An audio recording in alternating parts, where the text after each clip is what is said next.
Wenn ich Texte schreibe, dann mach ich das für dich, damit du stolz sein kannst, denn sonst passt es nicht. Ich hab nicht viel, aber was ich hab, das teilen wir. Nicht perfekt, aber was wir sind, hat keiner hier. Ich hab gesagt, es tut mir leid, wie ich zu dir war, weil ich nicht durch Vergangenes die Zukunft sah. Es war ein gutes Jahr, ich hab geblutet, ja, aber du hast mich versorgt, eine gute Tat. Ich habe früher oft gedacht, dass es nichts werden kann, aber wärst du weg, denk ich nicht gerne dran.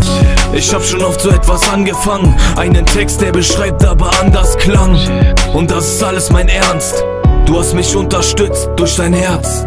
Ich schreib den Text, weil ich nicht reden kann über Gefühle, ein ständiger Seelenkampf. Er bleibt ein Leben lang und hält mein Leben an, weil ich sicherlich schon wieder nicht reden kann. Doch bin gedanklich bei dir, du lässt es zu, dafür danke ich dir. Es ist das, was ich will, kein Wendepunkt. Alle anderen wollen immer nur Veränderung. Und das ist alles mein Ernst, du hast mich unterstützt durch dein Herz.